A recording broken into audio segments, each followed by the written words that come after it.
আন্তর্জাতিক জীবন সব আমরা মানব, ঠিক তবে ঠিক। এই কথা বলা হয় দেখেই কোরআনের তাফসীর হতে পারতো না, টুন্ডা লোকদের মাহফিল হতো, মাজার পূজারীদের মাহফিল হতো, কিন্তু কোরআনের প্রেমিকদের মাহফিল হতো না। কারণ এখানে সব বিষয় নিয়ে আলোচনা হয়, এখানে শুধু একটা জিনিস নিয়ে আলোচনা হয় না। আমার কোরআনে সব আছে না নাই? পিঁপড়ার কথা আছে না নাই? সূরাটার নাম কি? নামল। আবার মৌমাছির কথা আছে না নাই? মৌমাছি মৌমাছি কোথা যাও, দাঁড়াও না একবার ভাই, ওই ফুল ফুটে বনে দাঁড়াবা। কি সুন্দর কবিতা। আর এখন কবিতা লিখেছে বাংলা বইতে, মাশাআল্লাহ। গুলিস্তানের আকাশ দিয়ে কাউয়া উড়িয়া গেল, দরজার সামনে স্যান্ডেল কতগুলি হা করে আছে। কবিতা শুনলে মনে হয় কবি সাহেবের জুতা দিয়া পিটাইয়া দিয়ে। ছাগল কোথাকার, কোনো ছন্দ নাই, কিচ্ছু নাই। কবিতা লিখে গেছেন কবি ফররুখ, নাম শুনেছেন তো? এই জালেম সরকার কোনো মর্যাদা তাকে দেয়নি, তার বাপও ছিল জালেম, সেও জালেম। বাংলাদেশের প্রথম বেতার প্রতিষ্ঠা করে কবি ফররুখ আহমেদ, বেতারের সব স্ক্রিপ্টগুলো তার লেখা, কিন্তু পিজি হসপিটালে তিনি না খেয়ে মারা গেছেন, তাকে ঠিকমতো খাবারও দেয়নি। অপরাধ ছিল তিনি ইসলামের কবিতা লিখেছেন। তিনি লিখেছেন, কে আসে সারা পড়ে যায়, কে আসে নতুন সারা, যাকে সুষুপ্ত মৃত জনপদ, যাকে শতাব্দী ঘুমের পাড়া। রাত পোহাবার কত দেরি পাঞ্জেরি, এখনো তোমার আসমান ভরা মেঘে, সে তারা হেলাল এখনো উঠিনি জেগে। তুমি মাছ তুলে আমি দাঁড় টানি ভুলে, অসীম রাতের শূন্যতা ঘেরি পাঞ্জেরি, রাত পোহাবার কত দেরি পাঞ্জেরি। তিনি লিখেছেন, আমরা সকল দেশের শিশু যাব নবীর মদিনায়, তোরা দেখবি যদি আয় আয় আয় আয়, তোরা দেখবি যদি আয়। আমার নবীর মদিনাতে আল্লাহর রহম দিনে রাতে, সবাই সেথা ভালোবেসে ভালোবাসা পায়, তোরা দেখবি যদি আয়। যাবেন তো মদিনায়? যাবেন তো? মদিনার ভালোবাসা আমাদেরকে জান্নাতে নিয়ে যাবে, ঠিক না ঠিক? মদিনার ভালোবাসা ইমানের লক্ষণ, মদিনার ঘৃণা মুনাফিকের লক্ষণ। এই ইসলামিক কবিতা লেখার কারণে তার কোনো মর্যাদা হয় নাই, মর্যাদা হয়নি কবি মতিউর রহমান মল্লিকের। এলোকে কাবারে ধারে আধারে চিরে, চিনিস না কি রে, ওকে ও মায়া মেনার কোল জুড়ে চাঁদ, জানিস না কি রে। এই কবি লিখছেন, রাসূল আমার ভালোবাসা,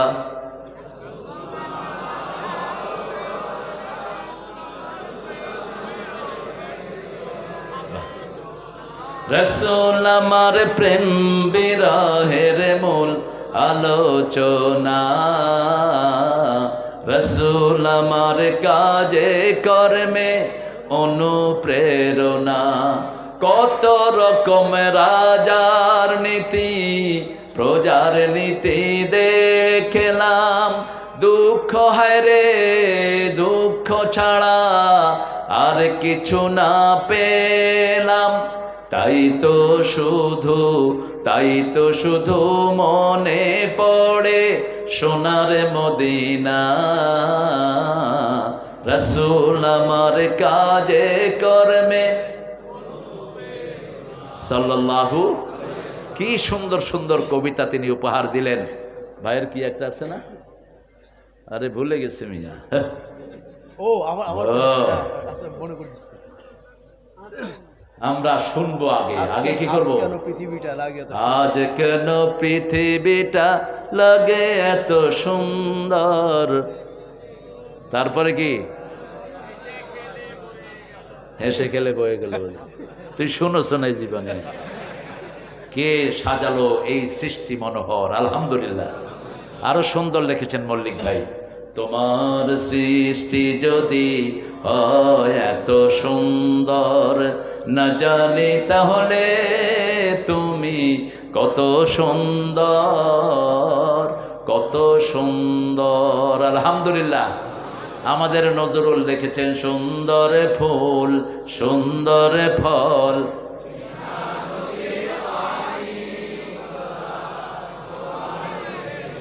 আর আপনার ঠাকুর কি লিখেছে? মরিতে চাহি না আমি সুন্দর ভুবনে, ধন্য আমি বেশি আছি তোমাকে ভালো।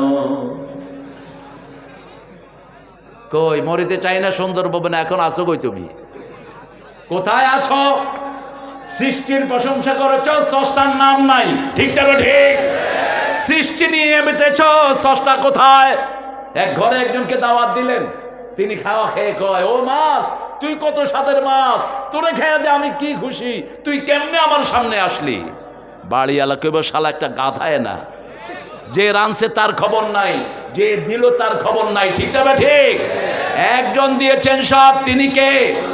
সুন্দর ফুল সুন্দর ফল মিঠা নদীর পানি, আল্লাহ তোমার মেহেরবানি। তুমি কতই দিলে রতন, ভাই বেরাদর পুত্র স্বজন, ক্ষুধা পেলে অন্ন যোগাও।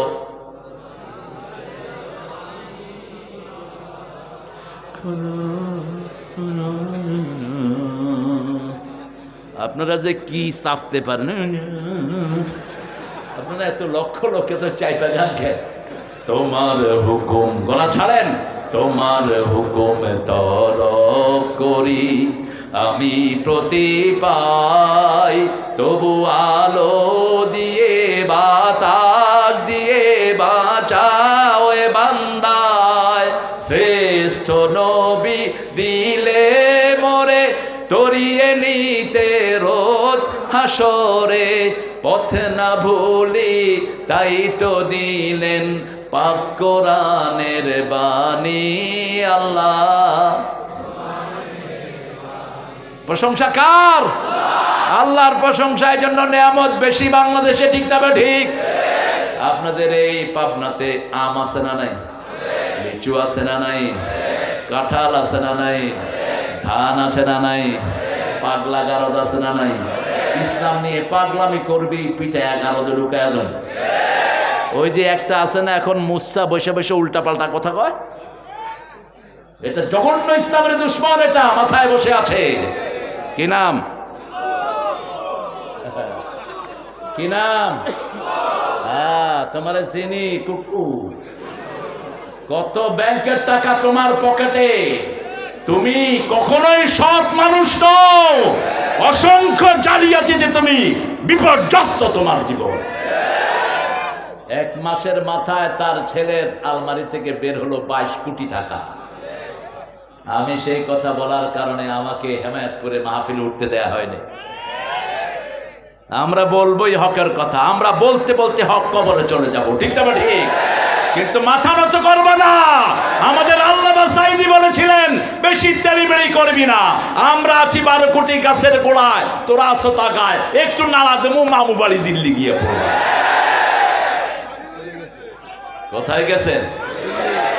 আর কোথাও জায়গা পায়নি। আবার বলছেন এমন একটা সময় আসবে ইঁদুরের গর্ত তালাশ করে পাবা। এই পাবনা ছিল তার প্রিয় জায়গা। আরিফপুর কবরস্থানে দীর্ঘদিন একটানা এসেছেন এই আল্লাহর এই প্রিয় গোলাম। আল্লাহ তার কবরটাকে জান্নাতুল ফেরদাউস বানিয়ে দাও। 13 বছর এত ছোট্ট জায়গায়, টেবিলের চেয়ে একটু বড় জায়গাতে তার রুম। হয়তো গেছে এই টেবিলের মতো জায়গায় রুম, একটা ল্যাপ নাই, তোষক নাই, 4-5টা কম্বল কয়েদিরা তাকে একসাথ করে দিয়েছে শোয়ার জন্য। মাথার নিচে দেওয়ার মতো একটা বালিশও ছিল না, কিন্তু মুখে কখনো মলিনতা নাই। একজন এমপি বলেছিলেন তার রুমে গেলে মনে হয় 5 স্টার হোটেলে এসেছি, এত পরিচ্ছন্ন ছিলেন তিনি। আল্লাহ তার জীবনের গুনাহগুলো আপনি মাফ করে দেন। আমরা কোরআন শুনবো, কি শুনবো? কোরআন শুনবো। প্রথম দল করব, কোরআন শুনবো। 2 নম্বর আমরা কোরআন মানবো। কোরআনের জন্য যদি জানও দিতে হয় আমরা রাজি আছি না নাই? হাত তুলে দেখাও।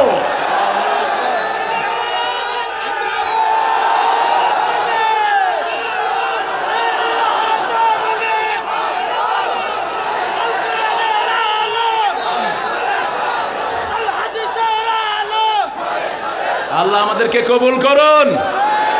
আমাদেরকে মৃত্যুর ভয় দেখাবে না। আমরা কাফনের কাপড় নিয়ে তৈরি থাকি, আমরা শাহাদাতের জন্য দৌড়াই, তোরা জীবন বাঁচানোর জন্য দৌড়াস। মৃত্যুর ভয় আমাদেরকে দেখাবে না। আল্লামা ইকবাল বলছেন, তেগো কি সায়ে মে হাম পল কর জওয়া হুয়ে बढ़कर जवा हुए हैं खंजर हिलाल का है कौमी निशा हमारा मुस्लिम है हम वतन है सारा जहां हमारा सारा जहां हमारा चीन हमारा रब हमार हिंदुस्तान আমার নেই কোপর মুসলিম আমি সারা দুনিয়ায় আমি বেঁধেছি ঘর। ঠিক না ঠিক? তলোয়ারের ছায়ার নিচে আমরা বড় হয়েছি, আমাদেরকে মৃত্যুর ভয় দেখাবা না, আমাদের নিশান হলো তলোয়ার। ঠিক না ঠিক?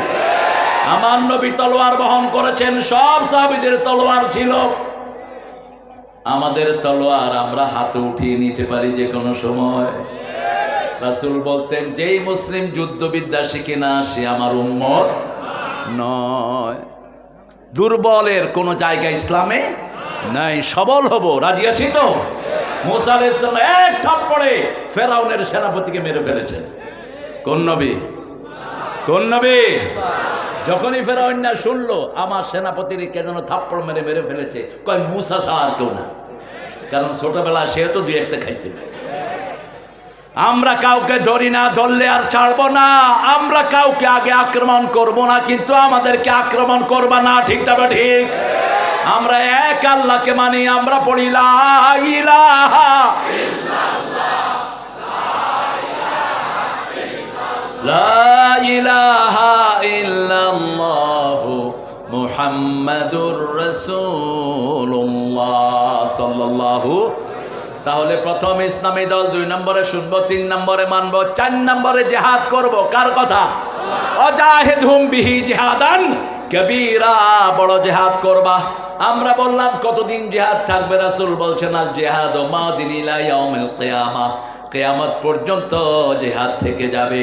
আমরা বললাম জিহাদ করলে লাভ কি? আল্লাহ বলছেন, যদি দুনিয়ার আগুন জাহান্নামের আগুন নিভাতে চাও, ঈমান আনো, জিহাদ করো। কার কথা?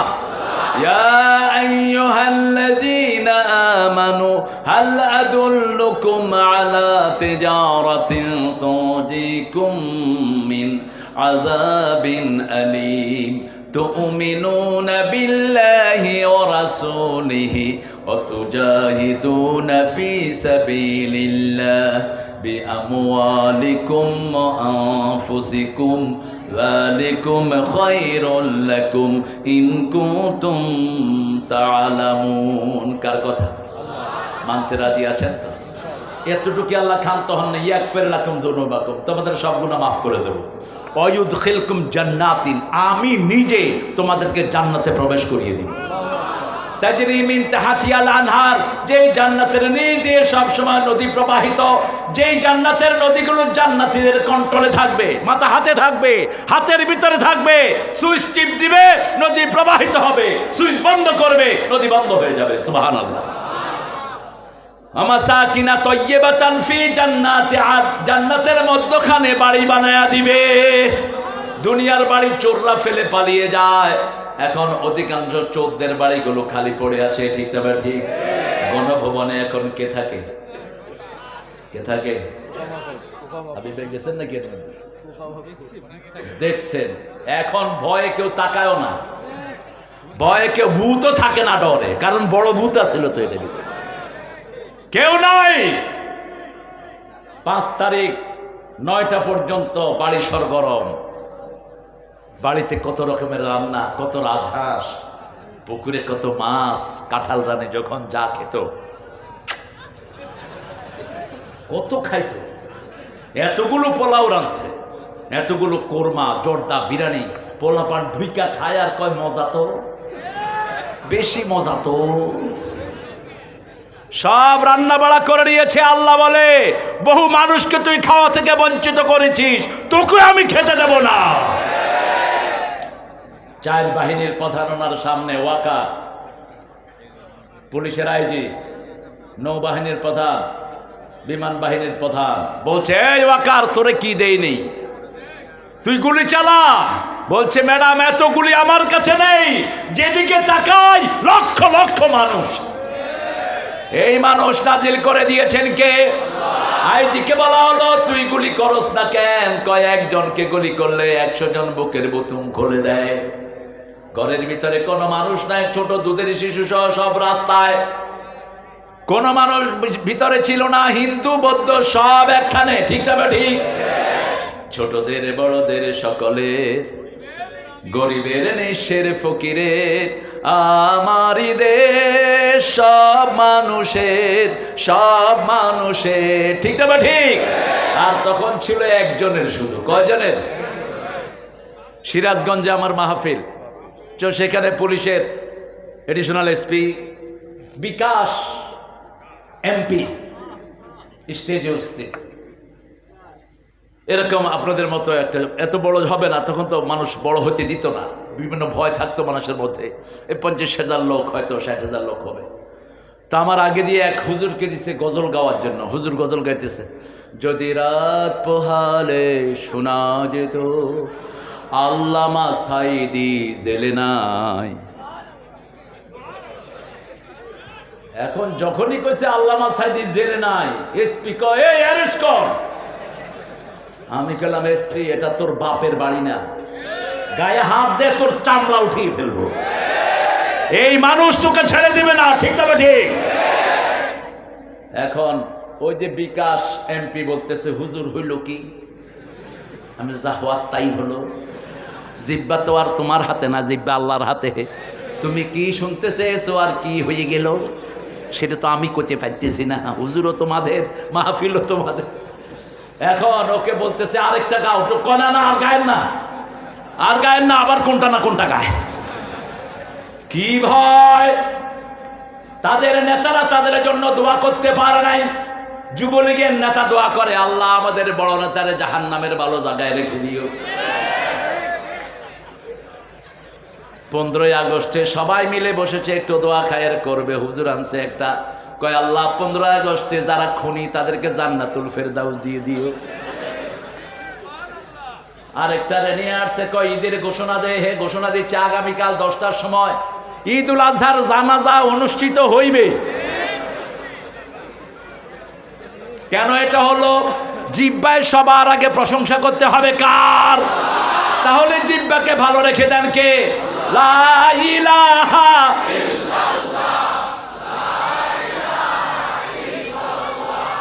লা ইলাহা ইল্লাল্লাহু।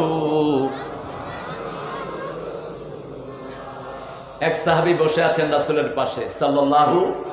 রাসূল কথা শুনছেন, সে শুনতেন বেশি, বলতেন কান কয়টা?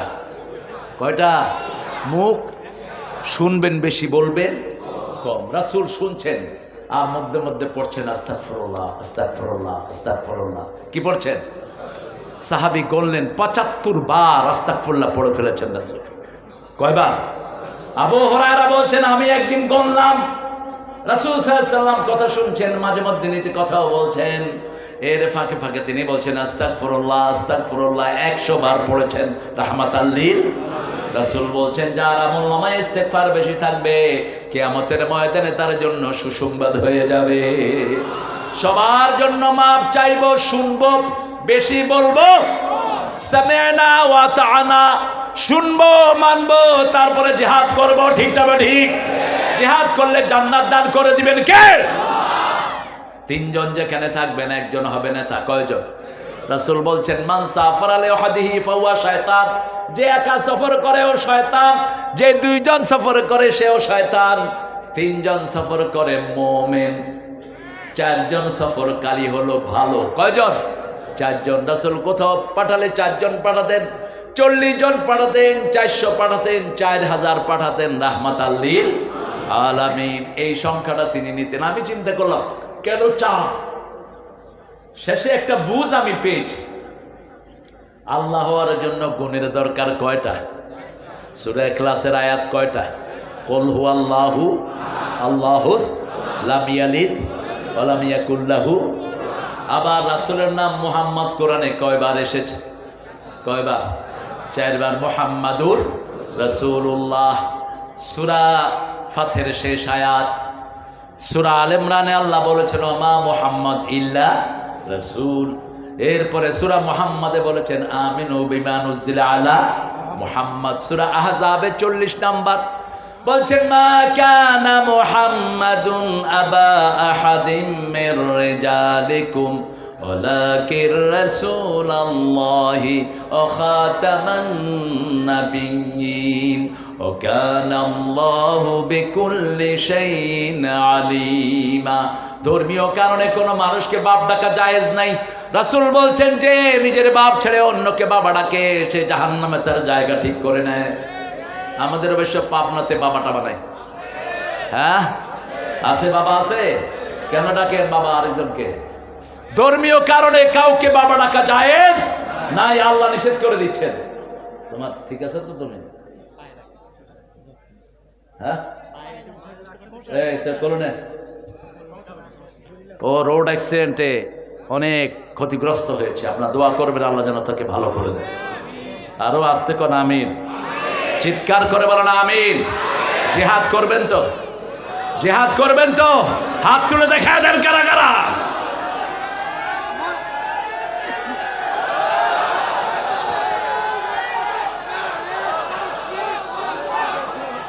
আল্লাহ সবাইকে কবুল করুন।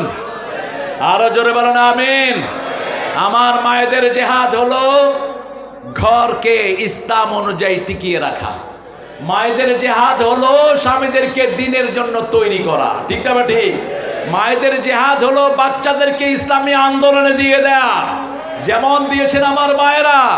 একজন মা তার 4 ছেলেকে উহুদের ময়দানে পাঠিয়ে দিয়েছেন, সুবহানাল্লাহ।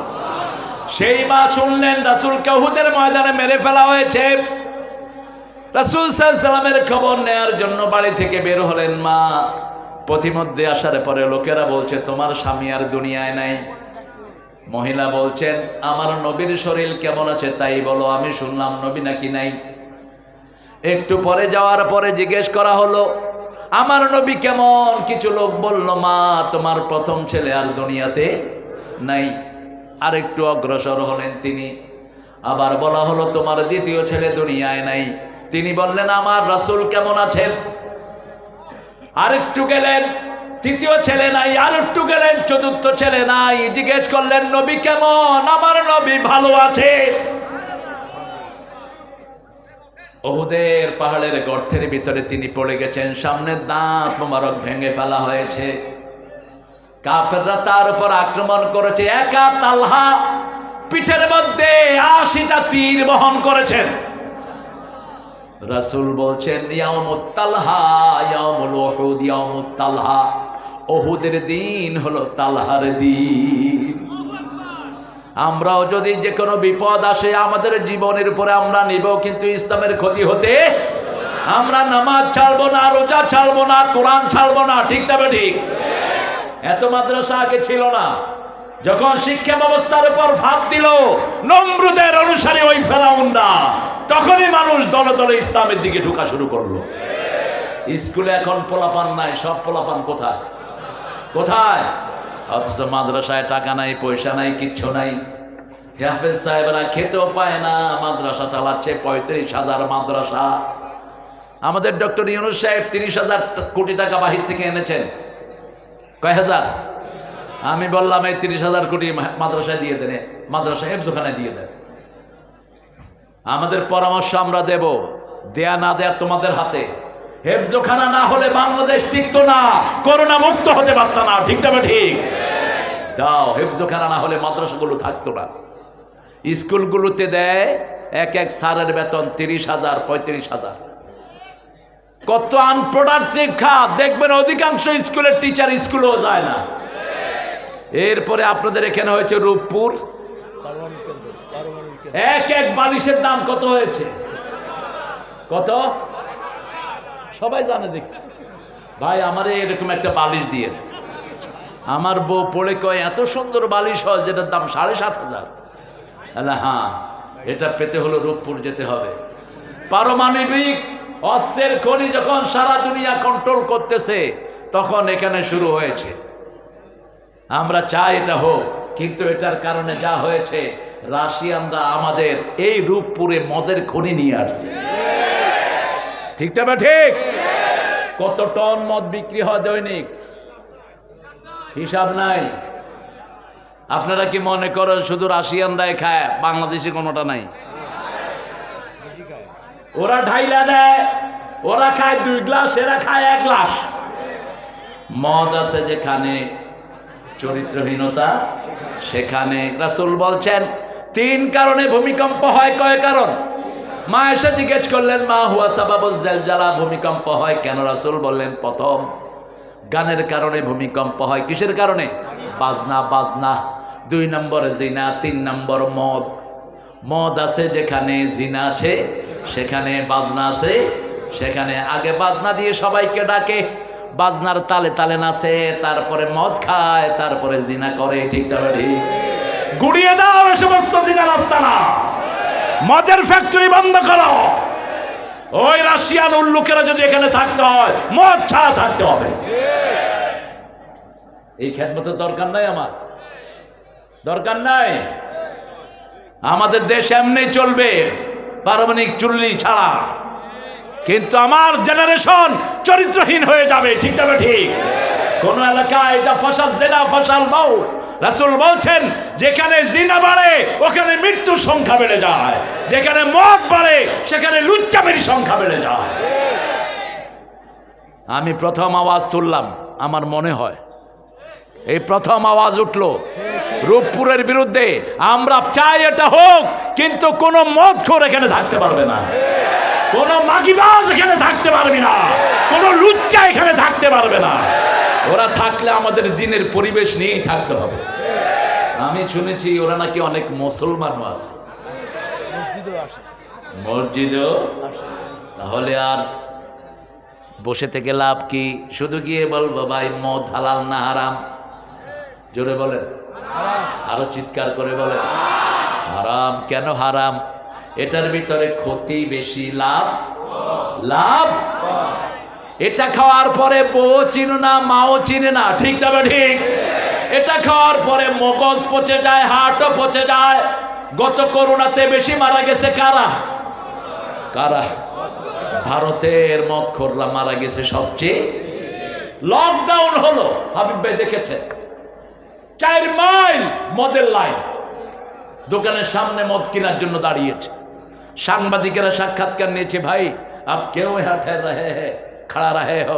अरे भाई ये मद, ये खमर मेरा यार के जैसे है ना, এটা হলো আমার কলিজার মতো, এটা না খাইলে আমি বাঁচতে পারি না, এটা খাওয়ার জন্য এখানে দাঁড়িয়ে আছে। ওরা গরুর মতো খাইছে। কি খাইছে? গরুর। এই জন্য হিন্দু ভাইদের এই জিনিসপত্র কিনতে সাবধানে কিনবেন, বিশেষ করে মিষ্টি। ওরা দেবতার মুত ওটার সাথে মিশায়। আরো আস্তে কর নাউজুবিল্লাহ, চেক করে নেবেন। তবে বহু ভালো হিন্দু আছে না নাই? মুদ দেয় না। আমি এখান থেকে মিষ্টি কিনলাম গোপালগঞ্জ। আহা, আমাদের বাংলাদেশের অবিসংবাদিত নেত্রী, যিনাকে বহুবার বিদেশে পাঠিয়ে দিতে চেয়েছিল, কিন্তু তিনি যান নাই, দেশকে ভালোবেসেছেন। তিনার জামার ব্রিফকেস আমরা কি পাই? ব্রিফকেসে কি পাওয়া যায়? জিয়াউর রহমানের ব্রিফকেসে কি ছিল? জায়নামাজ ছিল। কি ছিল? জায়নামাজ ছিল, তসবি ছিল। আল্লাহ লোকটাকে মাফ করে দিন। আরো চিৎকার করে বলি আমিন। কত বাজে কথা বলা হলো, আপনি মেরে যান, ইয়ারকে কোরবান, চলে যান পাকিস্তান, হেইসান। ডক্টর ইউনূস মাঝে মধ্যে ভালো কথা বলে, জ্ঞানী মানুষ তো, চেষ্টা করে এখানে এসেছেন তিনি। আগে সুদের সাথে জড়িত ছিলেন, বলছেন আমি তওবা করছি। আমরাও ধরে নিলাম তওবা করছি। সুদ আল্লাহ কোনোভাবেই মাফ করেন না। সুদের সবচেয়ে বড় গুনাহ হলো আল্লাহর সাথে যুদ্ধ করা, আর সবচেয়ে ছোটটা হলো মায়ের সাথে জিনা করা। আইসারুহা আইয়ানকিহা রাজুলু উম্মাহা, আর বড়টা হলো ইউহারিবুন আল্লাহ ওয়া রাসূলা, আল্লাহর সাথে রাসূলের সাথে যুদ্ধ করা। আমরা সুদ খাবো না, দেব না। ঠিক না ঠিক? তিনি বলছেন, দেখেন যাদেরকে পাকিস্তানের দালাল বলেছেন ওরা কেউ পাকিস্তান যায়নি, ওনারা সব কোথায় গিয়েছেন? জেলখানা। কোথায়? ভারত। তার মানে ওনারা ভারতীয়, এখানে চুরি করতে এসেছিল, ভোটের অধিকার নষ্ট করতে এসেছিল, ঠিক না ঠিক? সবার দ্বিতীয় বাড়ি সেখানে আছে না নাই? আপনাদের ঈশ্বরদীর সবচেয়ে বড় ব্যবসায়ী, তার সব হাজার কোটি টাকা হলো ভারতে, এখানে শুধু কামাই করে। কি নাম? শ্যামল বাবু, শ্যামলী, শ্যামলী বাস। এম্বার্গো দিয়ে দাও, ডাক্তার ইউনূস তুমি এম্বার্গো দিয়ে দাও, বাংলাদেশের টাকা বাংলাদেশেই রাখতে হবে, ঠিক না ঠিক? কোথাও পাচার করা যাবে না। আফগানিস্তান 3টা কাজ করে আজকে পৃথিবীর 3 নম্বর ধনী দেশ। আমরা আফগানিস্তানে ত্রাণ পাঠাইছি 2-3 বছর আগে, এখন আফগানিস্তান মোল্লারা দখল করেছে, ঠিক না ঠিক? আফগানিস্তানের এখন ক্ষমতায় বসেছে লা ইলাহা ইল্লাল্লাহ, লা ইলাহা ইল্লাল্লাহ মুহাম্মাদুর রাসূলুল্লাহ সাল্লাল্লাহু। আফগানিস্তানের তালেবান সরকারকে বলা হলো তোমরা কিভাবে তোমাদের অর্থনৈতিক উন্নতি করলা? তারা বলল প্রথম আমরা চুরি বন্ধ করে দিয়েছি। বাংলাদেশ খেয়েছে স্বভাব চোরেরা, অভাব চোরেরা না। এক এক জায়গায় বসে হাজার হাজার কোটি টাকা লুট করে নিয়েছে, ঠিক না ঠিক? এই তুমি উঠলা কেন? এই হ্যাঁ, একে যাবা? এত তাড়াতাড়ি তোমার মেশিন কলকবজা ঢিলা হয়ে গেল। ব্যায়াম করবি বেটা। আপনাদের গ্রামে থেকে ডায়াবেটিস হয় কেমনে বলুন তো? ব্যায়াম করবেন। কোন নবী দুর্বল ছিলেন না। রাসূল সাল্লাল্লাহু আলাইহি সাল্লাম এক কাফেরকে এভাবে একটু আঁচড় দিয়েছেন উহুদের ময়দানে, চিৎকার করতে করতে দুনিয়া থেকে বিদায় হয়েছে।